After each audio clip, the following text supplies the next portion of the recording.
नमस्कार, हमारा नाम है समरीन और आपने देखना शुरू कर दिया है लाइफ सिटीज। बीपीएससी द्वारा आयोजित शिक्षक भर्ती परीक्षा का परिणाम आ गया है। आपको मालूम है कि इसमें 1,22,324 अभ्यर्थी सफल हुए हैं। आपको याद होगा कि सबसे पहले उच्च माध्यमिक का रिजल्ट आया था, उसके बाद प्राइमरी का रिजल्ट आया और अब आपको मालूम है कि माध्यमिक के भी नतीजे आउट हो चुके हैं। आपको याद होगा कि अभ्यर्थी बेसब्री के साथ इस पल का इंतजार कर रहे थे और आखिरकार वो पल भी आ चुका है। लेकिन आपको बता दें कि जैसे ही रिजल्ट आया उसके बाद से काउंसलिंग का दौर भी शुरू हो गया। लेकिन आपको बता दें कि ऐसे कई अभ्यर्थी हैं जो काउंसलिंग सेंटर से लौटा दिए गए हैं। आपको बता दें कि ऐसे कई अभ्यर्थी हैं जिन्होंने परीक्षा भी दे दी। आपको बता दें कि वो सफल भी हो गए और उनके पास डॉक्यूमेंट्स भी पूरे पुख्ता हैं, लेकिन इसके बावजूद भी उनको काउंसलिंग सेंटर से लौटा दिया गया है। अगर ये बातें सुनकर आप भी हैरान और परेशान हो गए हैं तो आइए पूरा मामला आपको तफसील के साथ इस रिपोर्ट में बताते हैं। देखिए, आपको मालूम है लाइफ सिटीज ने भी आपको ग्राउंड जीरो से दिखाया था कि कई ऐसे अभ्यर्थी हैं जिन्होंने बीएड कर रखा है, यानी कि उनके पास बीएड की डिग्री है, लेकिन इसके बावजूद उनका रिजल्ट जारी कर दिया गया है।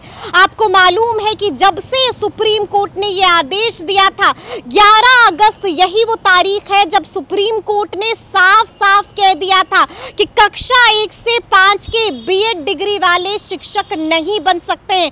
लेकिन हमने आपको ग्राउंड जीरो से दिखाया था कि कई ऐसे अभ्यर्थी हैं जिन्होंने साफ साफ बताया था कि हमारे पास सिर्फ बीएड की डिग्री है, यानी कि डीएलएड की डिग्री नहीं है, लेकिन फिर भी हमारा रिजल्ट जारी कर दिया गया है। आपको बता दें कि उनके पास पुख्ता दस्तावेज भी थे जिसको लेकर वो काउंसलिंग सेंटर पर शनिवार को पहुंच जाते हैं। आपको मालूम है कि गर्दनी बाग स्थित पटना हाई स्कूल में काउंसलिंग चल रही है। आपको मालूम है कि वहां पर 22 काउंटर्स भी बनाए गए हैं और जब बीएड अभ्यर्थी जिनका रिजल्ट जारी कर दिया गया है प्राइमरी के लिए, जब वो अपने दस्तावेज अपने डॉक्यूमेंट्स लेकर वेरिफिकेशन के लिए काउंसलिंग सेंटर पहुंचते हैं तो साफ साफ उन्हें कह दिया जाता है कि ये किसी गलती के कारणवश उनका रिजल्ट जारी हुआ है, यानी कि एक बार फिर से उन्हें कड़ा झटका लगता है। आपको बता दें कि साफ साफ कह दिया जाता है कि गलती हो गई है, आपका डॉक्यूमेंट वेरिफिकेशन नहीं हो सकता है क्योंकि आपके पास सिर्फ बीएड की डिग्री है, डीएलएड की डिग्री नहीं है।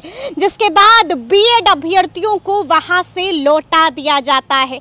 आपको हमने दिखाया था कि लगातार अभ्यर्थी ये बातें कह रहे थे कि बीएड वालों का भी रिजल्ट आया है और अब हम आपको बता रहे कि जब बीएड अभ्यर्थी अपने दस्तावेज लेकर काउंसलिंग सेंटर पर पहुंचे तो साफ साफ कह दिया गया कि गलती हो गई है, किसी गलती की वजह से आपका रिजल्ट आया है। और जब उनसे डॉक्यूमेंट मांगा गया, जब उनको कहा गया कि आप डीएलएड की डिग्री दिखाइए, तब फिर उनको वहां से लौटना पड़ा, यानी कि एक बार फिर से बीएड अभ्यर्थियों के हाथ में सिर्फ निराशा ही लगी है। तो इस पूरी वीडियो के बारे में आपकी क्या राय है, कमेंट करके हमें जरूर बताइएगा। तो इस तरह के तमाम अपडेट्स के लिए ऐसे ही हमारे साथ बने रहिएगा और देखते रहिएगा लाइव सिटीज। बहुत शुक्रिया।